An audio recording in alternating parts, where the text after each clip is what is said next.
Friends, I am indeed delighted to participate in the inauguration of ThinkEdu Conclave in the ambience of teacher, principal, educationist, and from the many parts of the country assembled here at Chennai.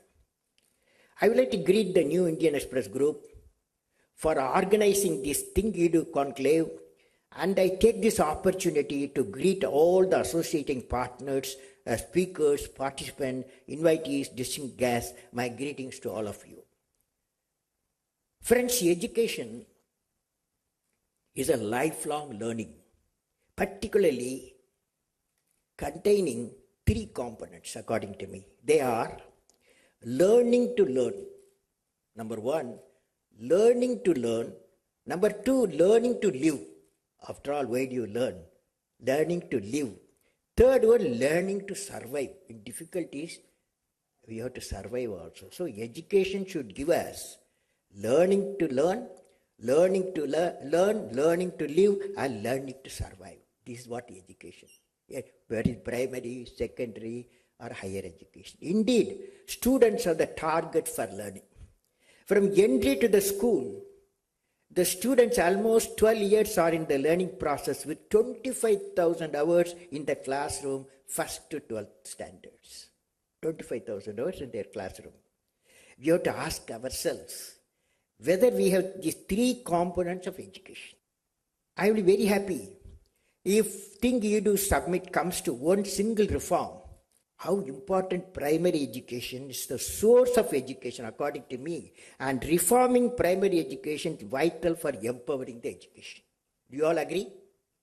Yes or no? Okay. A primary school has to have a creative syllabus, creative classroom, and creative teacher. Now, so the changes are needed in all the three aspects according to me. How to do that? In my talk and discussion, I will be discussing the aspects of how to empower the students, teachers to transform the education system. Hence, I would like to share my thoughts on the topic, evolution of great teachers. Now, evolution of great teacher, some experiences I am going to tell you. Friends, our children have to have primary school teachers with capacities of knowledge, passion, and compassion. Knowledge itself has three components, and the teacher will have to be creative. Teacher has to be creative, righteous in thinking, and courage in taking decision in the environment of the student community. Now, once Sivasubramania was teaching, my 5th class teacher was teaching how birds fly. Going to the drawing board, put a bird sketch beautifully. Later, took all of us to the Rameswaram seashore, showed us how the birds fly with the flapping their wings and other dynamics action of the birds. He explained, I'm not going into details. That day, the way my teacher taught how a birds fly, not only I learned how a bird fly, he injected me what should be my profile of life. That aim was indeed rooted deep in my heart that I should pursue something to do with flying. Even though I went for flying, my mission went to Air Force, they did not select me. But I started making the products for them, which will fly. For students, Sivasubramania is a role model for knowledge and also way of life. So we all as a student, we don't read just the syllabus alone. But we are looking at the age of 6, 7, 8, 9, 10. We are seeing a person who is day and day he is in front of us. At Swartz High School, Ramanathapuram, we were 400 boys and girls in the school. My mathematics teacher, Ramakrishnan, used to say, oh, my students, my teaching mission is to ensure that you children love mathematics, and thereby you score good marks apart from learning mathematics with pleasure. When I was studying in the 9th class, many of us used to get less than 40 marks in mathematics. Our mathematics teacher told us that when you are score more than 80 marks in other subjects, why are you getting low marks in mathematics? He evolved, Ramakrishnan sir evolved a method of teaching that created confidence for the whole class. How did the teacher inject the confidence in us? One of the job of the teacher to inject confidence in you. How did the teacher inject the confidence in us?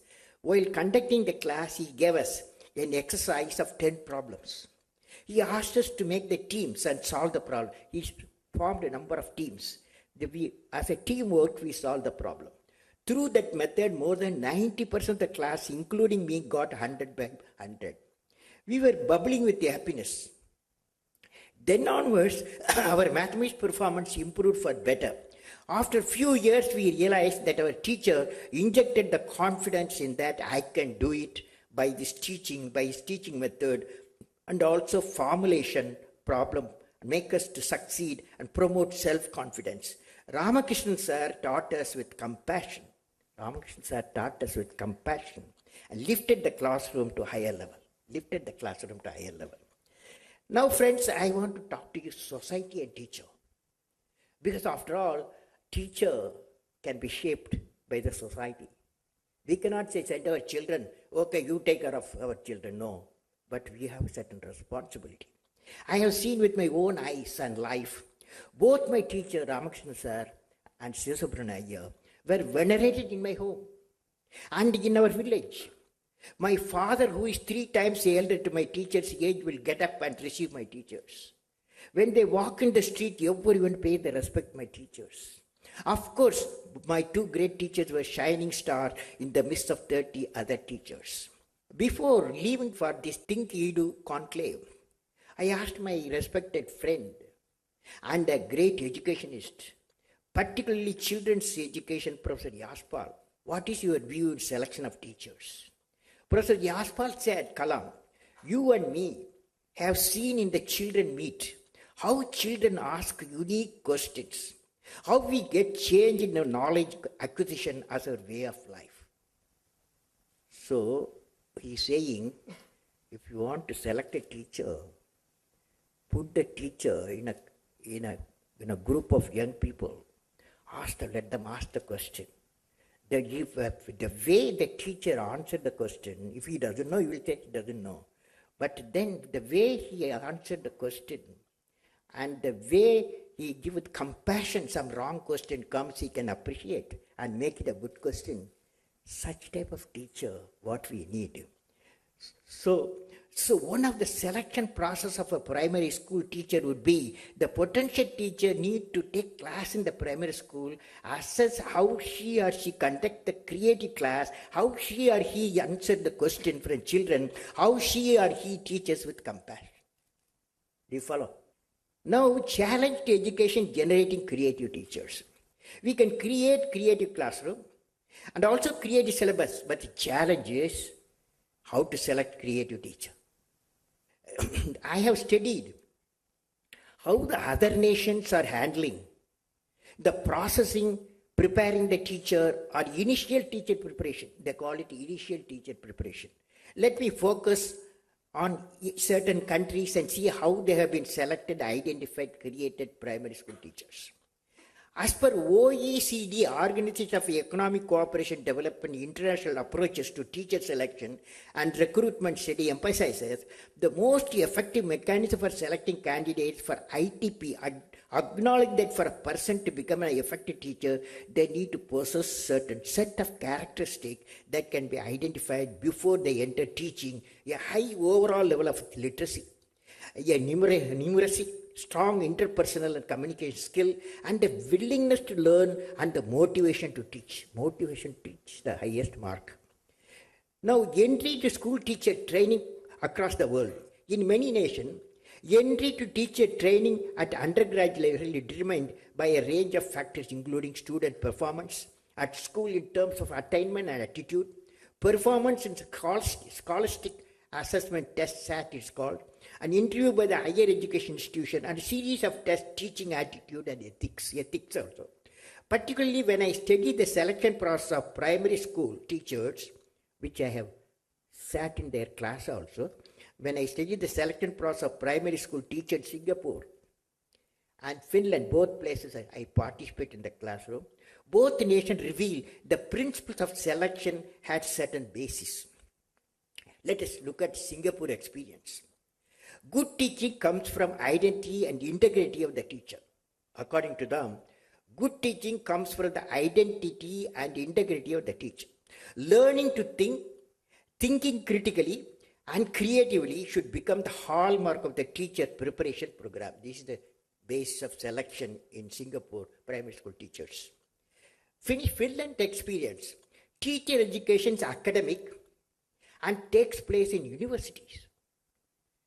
The intention is to link theory and practice in a sufficiently close relationship. The teacher may be able to resolve everyday teaching problem on the basis of his or her theoretical knowledge. All the teachers are qualified for postgraduate studies. Pedagogical studies and content knowledge studies must be brought close together. The role of a teacher in the broader societal context emphasized. After graduation from the university, only students are licensed as teachers and may apply for teaching position in schools, including primary school. In the world, great research work has been done. How to evolve a primary school teacher. I am impressed by the selection nurturing process of school teachers by Singapore and Finland, as discussed earlier. Of course, every nation has to evolve its own methodology.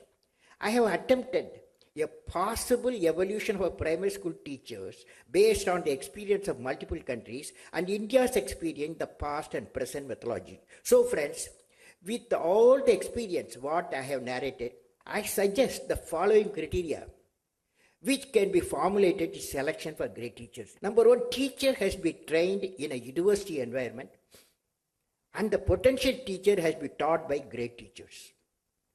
Because great teachers' environment is very, very important. Like, for example, scientific laboratory, if there are 10 great scientists in the laboratory, they work, that every young fellows want to be like them, their motivation.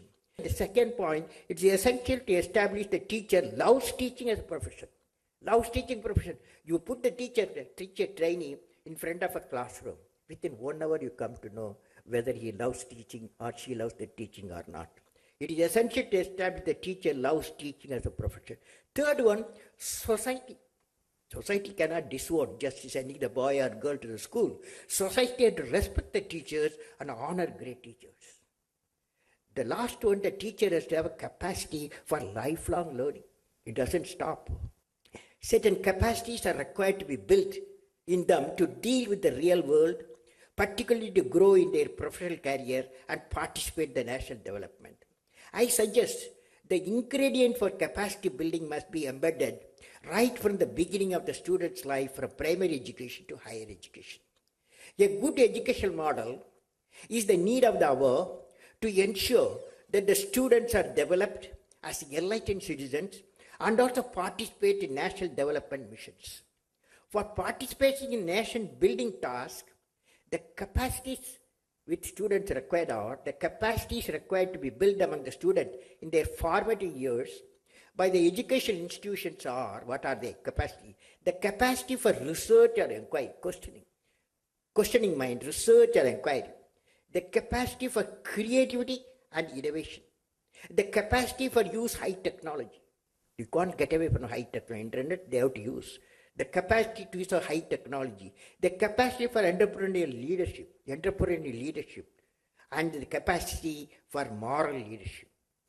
These are the capacities we have to build in the students. Let us take the research and inquiry. In the 21st century, about the management of all the knowledge and information we have generated, the value addition we could bring it. We must give our students the skills with which they find a way through the sea of knowledge they have created and continue with a lifelong learning. Today, we are empowered by technology to reach ourselves beyond classrooms and become a lifelong learners. This is indeed required for sustained economic development of the nation and also individual prosperity. Now, second aspect, creativity and innovation.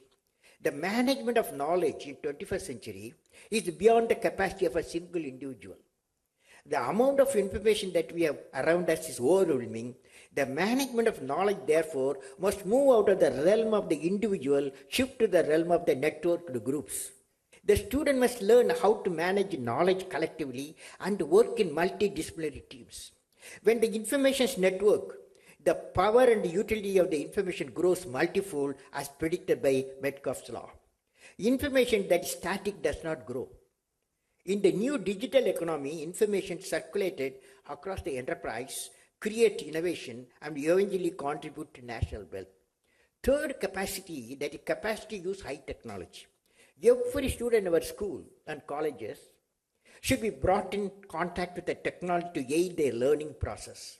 In the midst of all the technological innovation and revolution, we cannot think that the role of the teacher will be diminished. In fact, the teacher will become even more important, and the whole world of education will become a teacher assisted, would help in teleporting the best teacher to every nook and corner of the country and propagate the knowledge.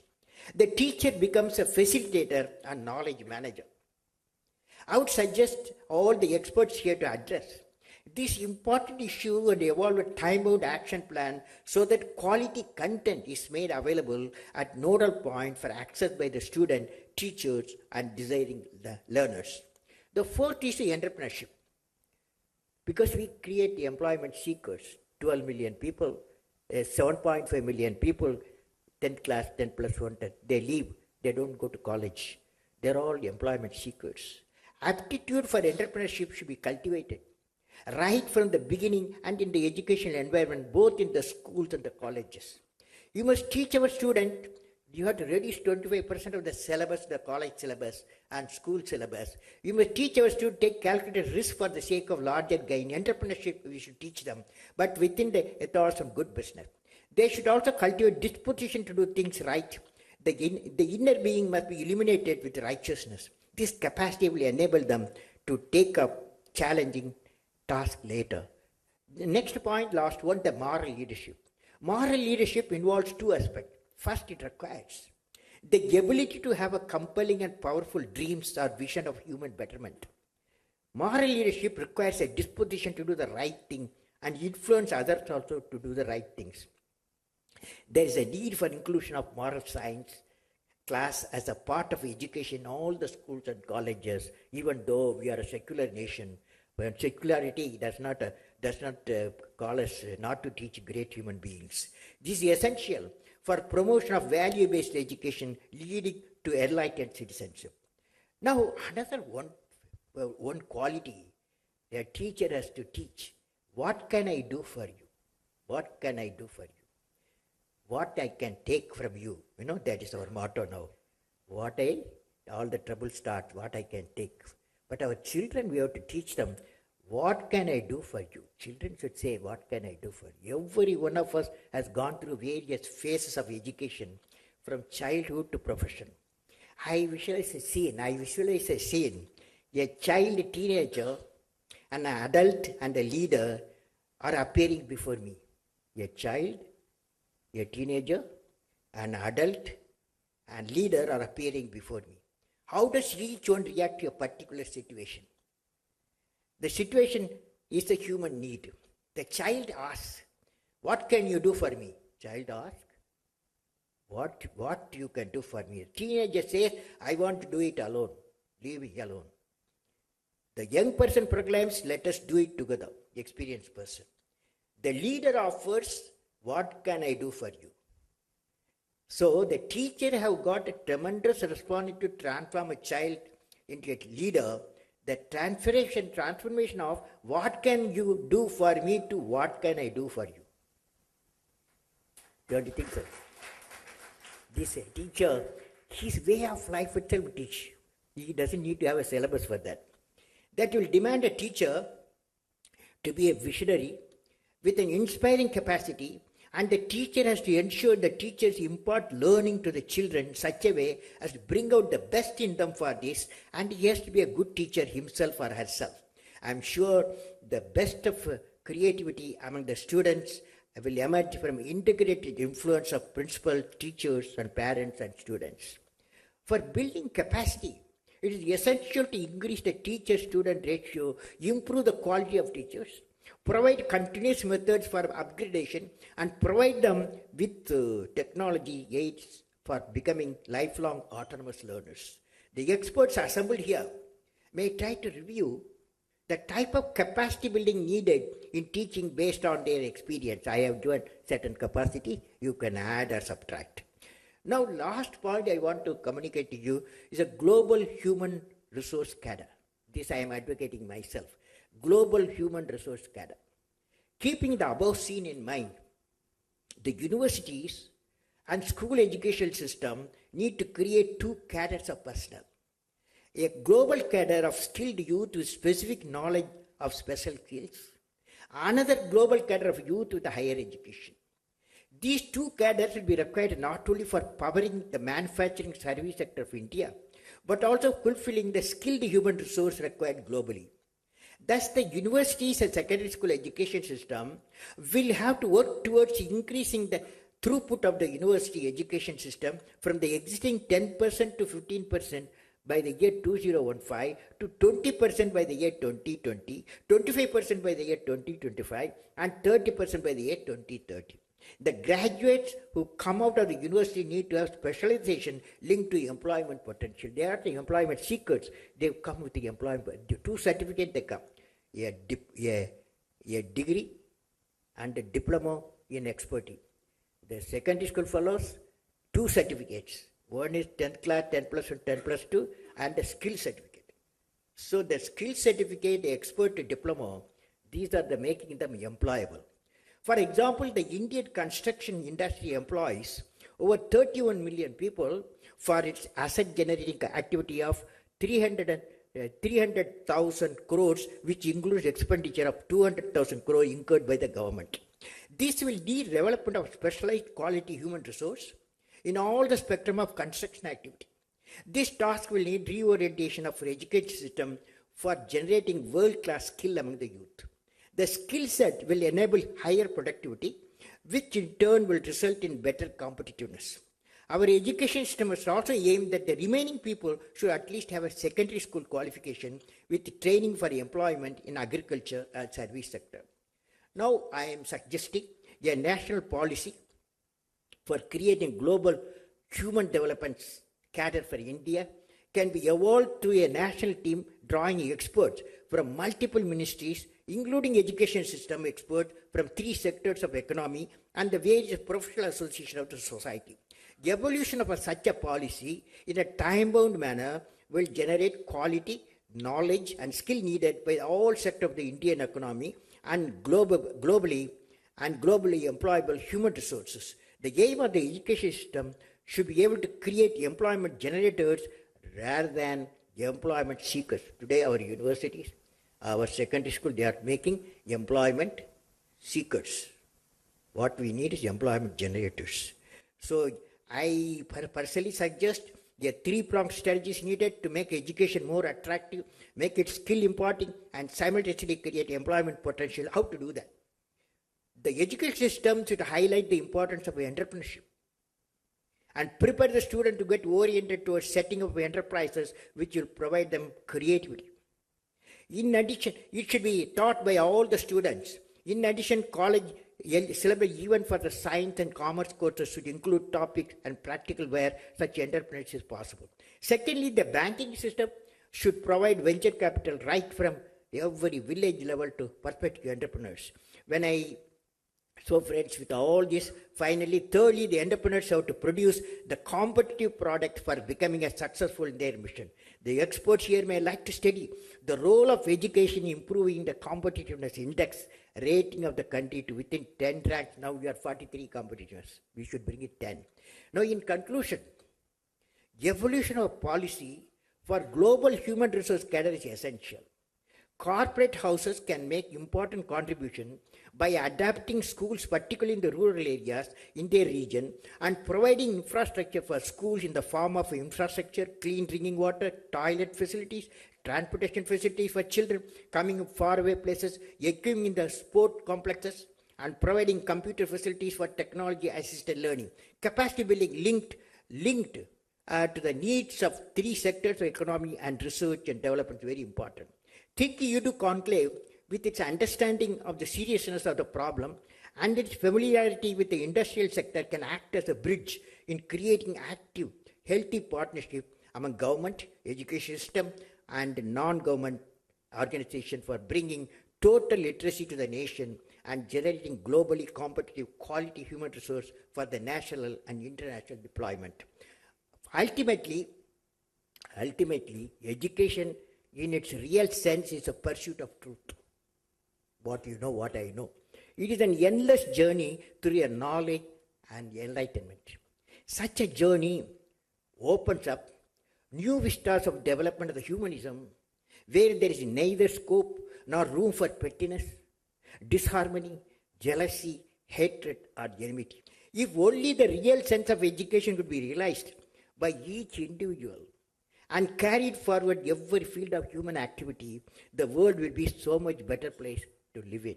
With these words, I am happy to inaugurate the ThinkEdu Conclave, and my best wishes to all the participants of Conclave in their mission of creating quality human resource needs of the country in the knowledge economy era. May God bless you all, friends.